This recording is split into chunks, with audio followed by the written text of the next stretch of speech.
Hola, soy Miguel Riera, editor del Viejo Topo, y este es el libro de Carlos Barros, La base material de la nación, el concepto de nación en Marx y Engels, que hemos tenido la satisfacción de editar hace un par de meses y que se puede encontrar ahora mismo en las librerías españolas. Sobre la idea de nación, de patria, hay, diría yo, bastante confusión en nuestro país, ¿no? Yo vivo en una nación que ha celebrado hace poco tiempo los 1000 años de existencia, Cataluña.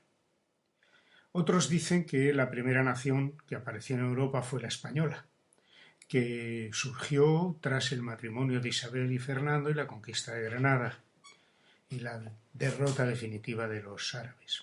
La mayor parte de los historiadores nos dicen que el concepto de nación, tal como lo entendemos hoy, es una cosa del siglo XIX y que antes no se podía hablar estrictamente de nación, ¿no?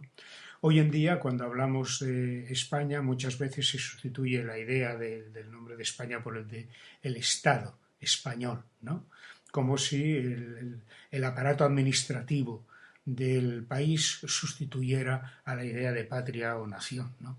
En fin, todo esto es muy confuso y por eso me parece un acierto lo que ha hecho Carlos Barros de ir a las fuentes marxistas originales para tratar de vislumbrar cuál es la idea de nación en Marx y Engels y aportar elementos para la construcción de una teoría materialista de la nación.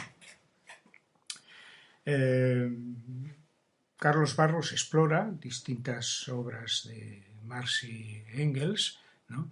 Y nos aporta muchas iluminaciones, muchas, yo diría casi epifanías, ¿no? Extrayendo frases de la obra, como por ejemplo cuando nos explica que Marx y Engels nos dicen que la génesis de la clase y la génesis de la nación son procesos paralelos, ¿no? O cuando nos explican Marx y Engels o nos dicen que en la sociedad comunista se extingue la nación, ¿no? ¿En qué sentido lo dicen? ¿A qué se refieren? Cuando nos dicen que el proletariado no tiene patria, ¿qué quieren decir? ¿Que las patrias desaparecen o que son patrias diferentes, ¿no? Todo esto nos lo explica muy acertadamente Carlos, ¿no? Con cosas tan, yo diría que relevantes cuando nos explica que el conflicto entre las fuerzas productivas y las relaciones de producción conduce a la lucha de clases, mientras que el conflicto entre las fuerzas productivas y las condiciones de producción conducen a la lucha de las naciones, ¿no?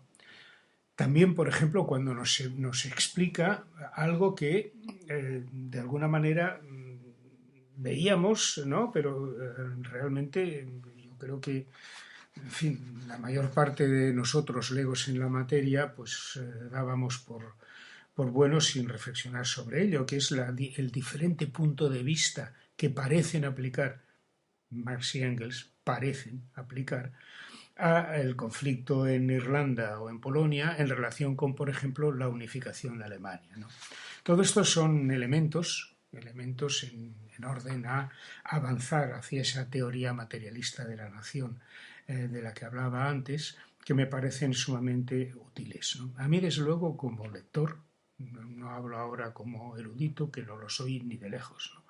Sino como lector, es un libro que me ha ayudado mucho a comprender la idea de nación vinculada a la idea de clase, naturalmente, y que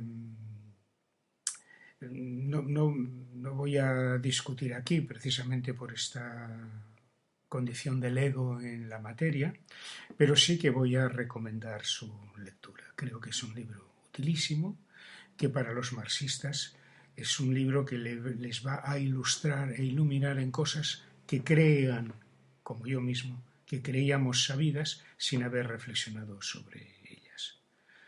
Y esto es todo lo que puedo decir y debo decir sobre el libro. Muchas gracias.